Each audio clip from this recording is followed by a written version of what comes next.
Hi friends, welcome to my channel. இன்னைக்கு நம்ம என்ன வீடியோ பார்க்க போறோம்னா திருநெல்வேலி அல்வா தான் செய்ய போறோம். அதுக்கு தேவையான மூணு பொருள் வச்சு நம்ம திருநெல்வேலி அல்வா செய்யலாம். தேங்காய், மைதா மாவு, சர்க்கரை, ஏலக்காய் ஒன்று இருந்தால் போதும். ஃபர்ஸ்ட் நான் மைதா மாவு இந்த சின்ன கப்ல ஒரு கப் எடுத்து நம்ம சப்பாத்திக்கு பிசைகிற மாதிரி மாவு பிசைஞ்சு வச்சிருக்கேன். இது கொஞ்ச நேரம் அப்படியே ஊறணும். நெக்ஸ்ட் தேங்காய் கட் பண்ணின்னு இருக்கேன். கட் பண்ணிட்டு பார்க்கலாம். இன்னும் கொஞ்சம் தேங்காய் இருக்கிறத கட் பண்ணிட்டு காட்டுறேன். இப்போ தேங்காய் நம்ம கட் பண்ணிட்டோம்.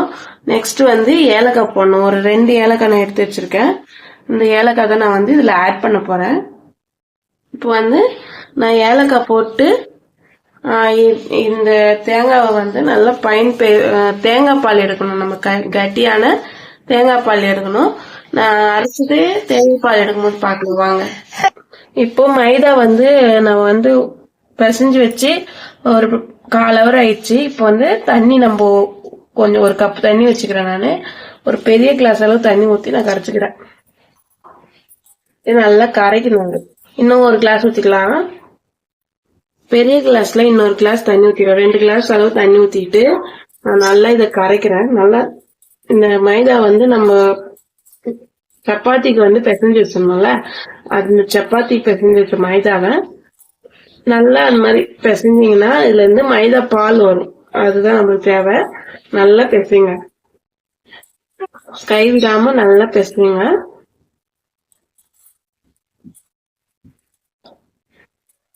புளி கரைக்கிற மாதிரி நல்லா கரைச்சிங்கன்னா அதுல மைதா பால் நம்மளுக்கு கிடைக்கும்.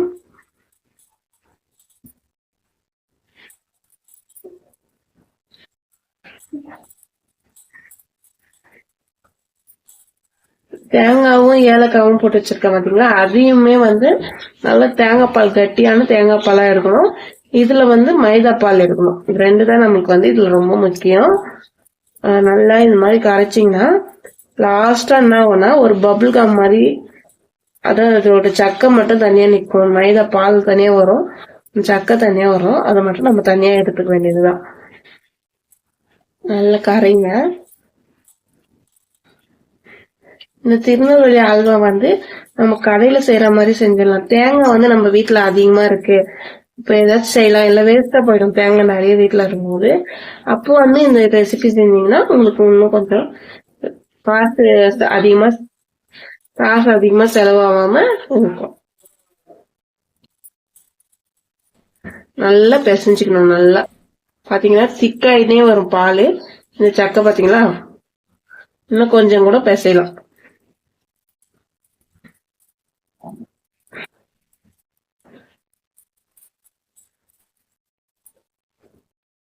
அப்படியே நம்ம கடையில வாங்கி சாப்பிட்ற மாதிரி இருக்கும். இதுக்கு நமக்கு செய்யறதுக்கு தேவையான பொருள் வீட்லயே கிடைக்கிற பொருள் தான். அதனால நம்ம இது வீட்லயே செய்யலாம். கடையில வாங்கணும்னா ஒரு 50 கிராம் 100 கிராமே ரேட் அதிகமா இருக்கும். நம்ம வீட்லயே செய்யும் போது காஸ்டும் கம்மி. நம்ம சுத்தமான பொருள் வச்சு நம்ம செய்யலாம். கடையில எப்படி செய்வாங்கன்னு தெரியாது. அதனால நம்ம ஹெல்த்தியா இருக்கணும்னு சொல்லிட்டு வீட்லயே செய்யலாம். இதுல ஃபுல்லாவே தேங்காய் சேர்க்கறதுனால நிறையவே ஹெல்த் பெனிஃபிட் இருக்கு.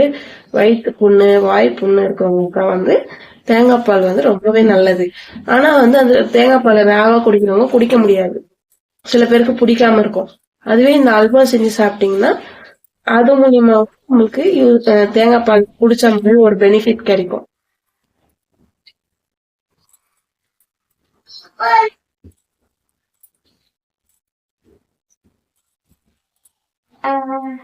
பாத்தீங்கன்னா இந்த மாதிரி நல்லா பிசைஞ்சதுக்கு அப்புறம் இப்ப பாருங்களேன், மைதாவுடைய சக்கை மட்டும் தனியா வந்துச்சு. அதுல இருக்கிற பால் தனியா ஸ்டார்ச் பாலா பிரிஞ்சு வந்துடும். மைதால பால் எடுத்தாச்சு. இப்ப பாத்தீங்கன்னா இந்த சக்கை இதுக்கப்புறம் யூஸ் இல்ல, இதுல இருந்து எடுத்துடலாம்.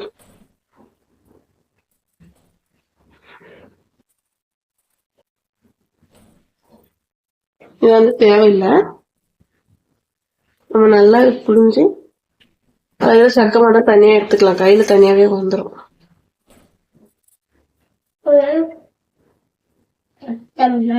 பாத்தீங்கன்னா இந்த மாதிரி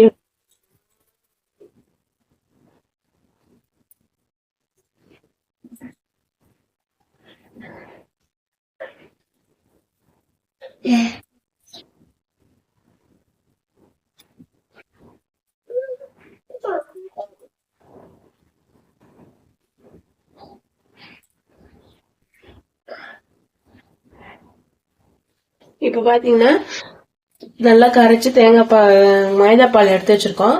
இது வந்து ஒரு மூடி ஒரு 1 hour வந்து நீங்க அப்படியே விட்டுடணும். 1 hour இல்ல ஒரு 1/2 hour விட்டீங்கன்னா தண்ணி தனியா வந்துடும். அதுக்கு தனியா திக்கான பால் தனியா வரும். அது வந்ததுக்கு அப்புறம் நம்ம பார்க்கலாம்.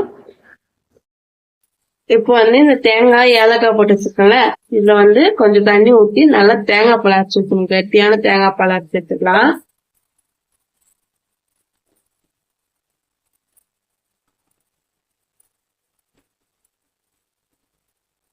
அரைச்சிட்டு பார்க்கலாம். தேங்காய் வந்து நல்லா திக்கா அரைச்சி எடுத்துக்கணும். இதுல இருந்து பால் வந்து ஃபில்டர் பண்ணி எடுக்கலாம்.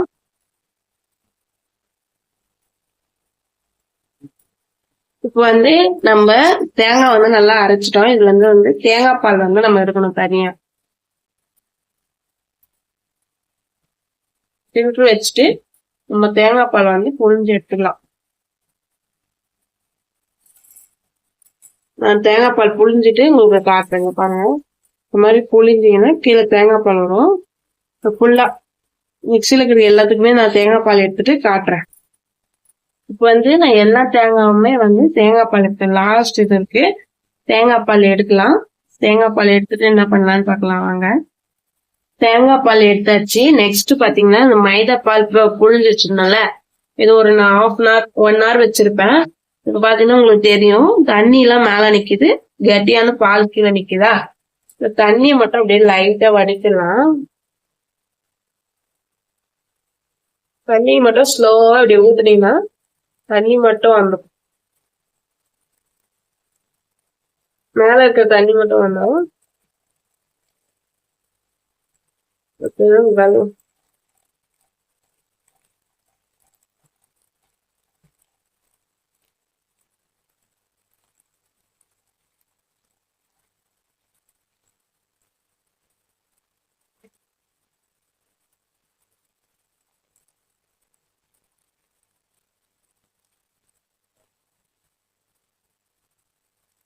நல்லாவே தண்ணி மட்டும் வந்துட்டு இந்த கட்டியான பால் மட்டும் இருக்கு. இதுலயுமே கொஞ்சம் தண்ணி இருக்கு பாருங்க. இந்த தண்ணி வந்து எவ்வளவு ஃபில்டர் பண்ண முடியுமோ அவ்வளவு ஃபில்டர் பண்ணிக்கலாம். இது மேல பண்ண முடியாது, அவ்வளவுதான். இப்போ மைதா பால் வந்து நம்மளுக்கு கிடைக்குது. இதையுமே நான் வந்து ஃபில்டர் பண்ணி எடுத்துக்கிறேன். ஏதாச்சும் கட்டி எதுனா இருப்பாங்க அடியில, அதனால வந்து இந்த பாலையும் வந்து தேங்காய் பாலையும் ஃபில்டர் பண்ணிக்கிறேன். இந்த மாதிரி ஃபுல்லா ஊத்திட்டீங்கன்னா இதுல வந்து கொஞ்சம் தண்ணி மட்டும்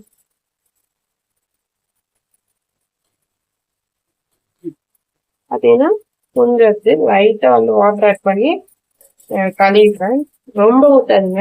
இதுக்கு வந்து ரொம்ப தண்ணி ஊற்றக்கூடாது, லைட்டா ஊற்றி இதை வந்து நம்ம எடுத்துக்கலாம். மைதா பால் எடுத்தாச்சு. பாத்தீங்கன்னா மைதா பால் எடுத்தோம், தேங்காய் பால் எடுத்தோம், ரெண்டு மிக்ஸ் ரெடி ஆயிடுச்சு. நெக்ஸ்ட் என்ன பண்ணோம்னா சர்க்கரை ஆட் பண்ணோம். சுகர் வந்து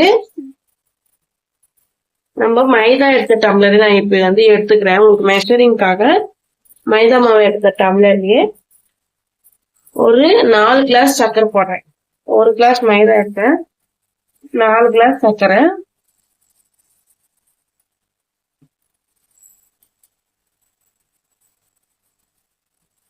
நாலு கிளாஸ் சர்க்கரை, 3 வந்து நான் இதுலயே கொட்டிக்கிறேன். 1 வந்து நம்ம கேரமலைஸ் பண்ணோம். அதுக்கு பாருங்க, 1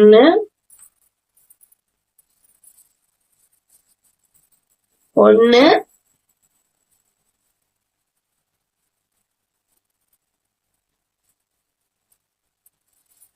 2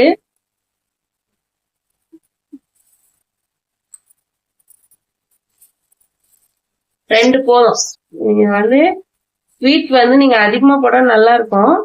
நான் வந்து 2 போட்டுக்கிறேன், அப்புறம் வேணும்னா நாங்க போட்டுக்கிறோம். இதுல வந்து 3/4 கப் எடுத்துக்கிறேன். இல்ல, நான் வந்து அதுல 2 கப்பு போட்டிருக்கேன். இதுல வந்து நான் 1 கப் எடுத்துக்கிறேன். வாங்க இது எப்படி செய்யலாம்னு பாக்கலாம். ஸ்பூன் வந்து நான் கழுவிக்கிறேன். பாத்தீங்கன்னா இந்த சர்க்கரை, மைதா, அப்புறம் தேங்காய் பால், ஏலக்காய் இதெல்லாம் கரைச்சி வச்சுட்டோம். எக்ஸ்ட்ரா வந்து நானு 1 கப்பு சர்க்கரை எடுத்து வச்சிருக்கேன். வாங்க எப்படி செய்யலாம்னு பாக்கலாம்.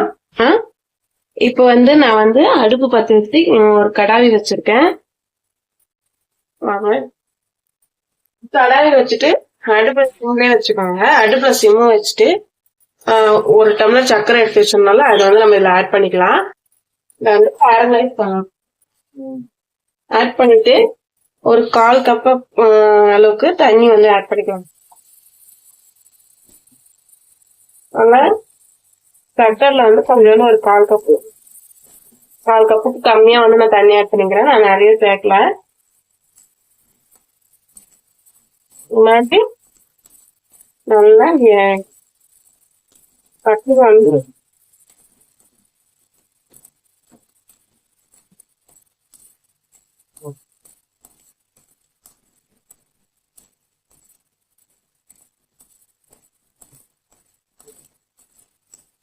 நம்ம வந்து இந்த சர்க்கரையை வந்து கேரமலைஸ் பண்றோம்ல அந்த கலர் தான் வந்து அல்வா ஃபுல்லாவே வரும். அதனால நல்லா ப்ரௌனியா வரணும். இதுலயே வச்சு நல்லா கரைச்சிக்கணும். பார்க்கும்போது தெரியுதுங்க, சர்க்கரை வந்து நல்லா கரைஞ்சி டார்க்கா வந்து தண்ணி கலருக்கு வரணும்.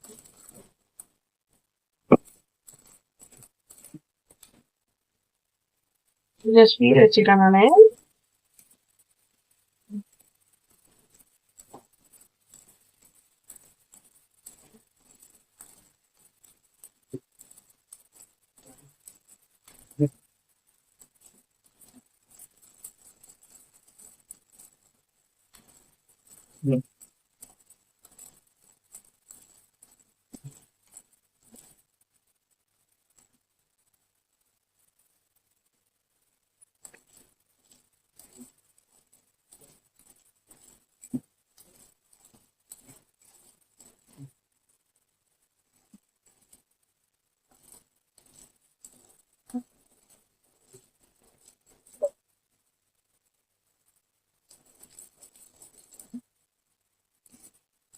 சர்க்கரை வந்து நல்லா வந்து கேரமலைஸ் பண்ணணும். தண்ணி வந்து நீங்க இன்னும் கொஞ்சம் கம்மியா வச்சுக்கலாம். கொஞ்சம் அதிகமா வச்சேன். அதனால கரைஞ்ச உடனே கலர் ஒன்றும் வரல. நல்ல கலர் டார்க்கா வரும்.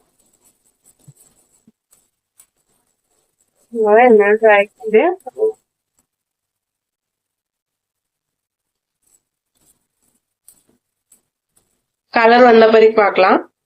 இந்த கேரமலைஸ் ஆகி இந்த மாதிரி ஒரு ப்ரௌன் டார்க் ப்ரௌன் வந்துருச்சு.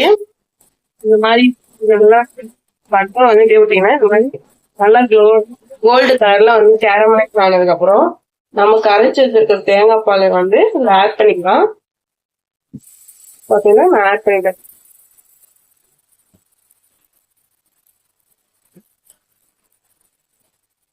இந்த மாதிரி திக்கான கலர் வந்ததுக்கு அப்புறம் இந்த பால் வந்து நம்ம ஆட் பண்ணுவோம்.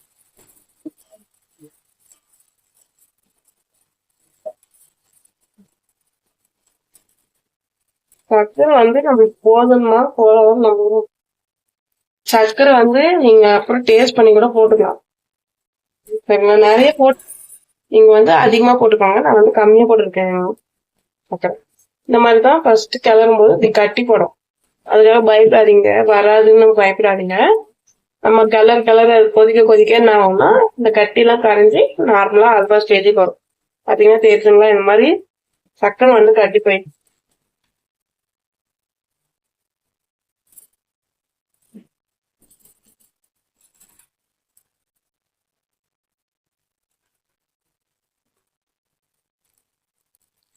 சர்க்கரை வந்து இந்த கிண்ணத்துல கொஞ்சம் கொட்டிடுது.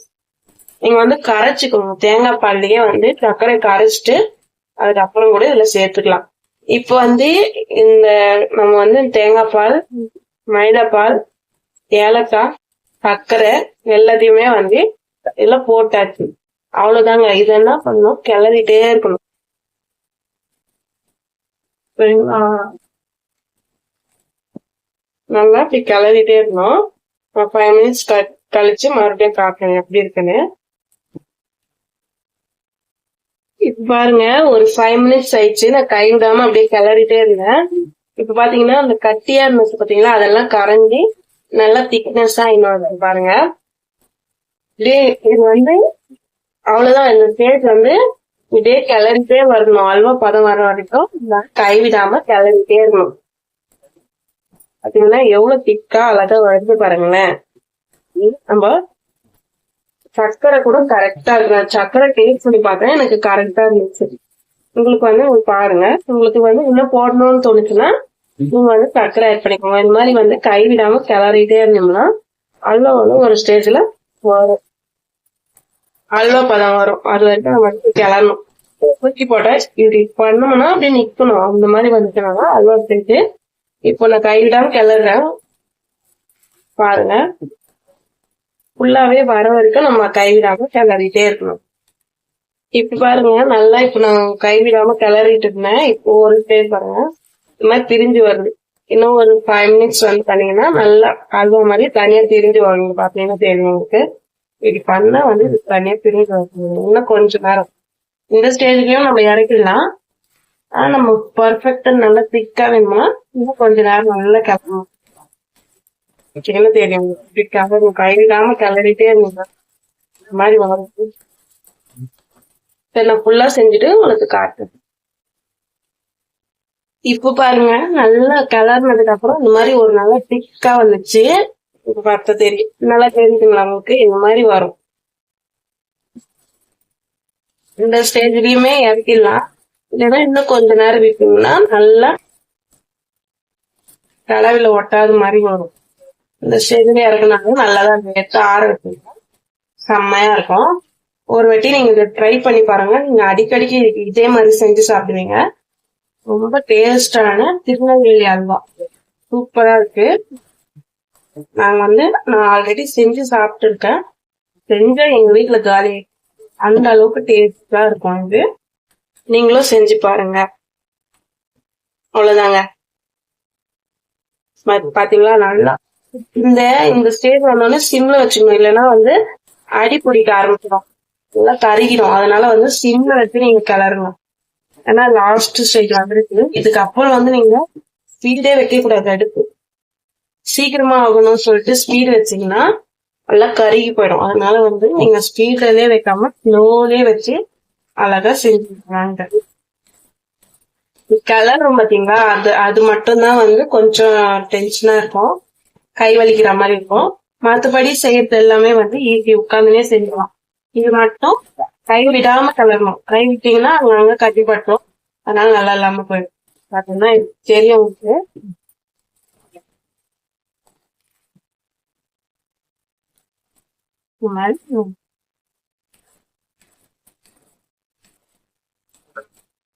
சரி, நான் ஃபுல்லா ரெடி ஆனதுக்கு அப்புறம் காட்டுறேன். அவ்வளவுதான் அல்வா வந்து ரெடி ஆயிடுச்சு. சுவையான திருநெல்வேலி ஸ்டைல் அல்வா, இருட்டுக்கடை அல்வா ரெடி ஆயிடுச்சு. இப்போ வந்து நம்ம என்ன பண்ண போறோம், பிளேட்டிங்க்கு வந்து இந்த பவுல் தான் நான் எடுத்திருக்கேன். இந்த பவுல்ல கொஞ்சோண்டு கோகோனட் ஆயில் வச்சு நல்லா தடவிட்டு அதுக்கப்புறம் அதை ஊத்தணும். நான் வந்து பவுலுக்கு மாத்திட்டேன் பாருங்க. சுவையான திருநெல்வேலி ஸ்டைல் இருட்டுக்கடை அல்வா ரெடி. நீங்க உங்க வீட்டுல செஞ்சு பார்த்துட்டு எப்படி இருந்துச்சுன்னு கமெண்ட் பாக்ஸ்ல கமெண்ட் பண்ணுங்க. என்னோட சேனலை சப்ஸ்கிரைப் பண்ணி வச்சுக்கோங்க. வீடியோ பிடிச்சிருந்தா லைக் பண்ணுங்க. தேங்க்யூ.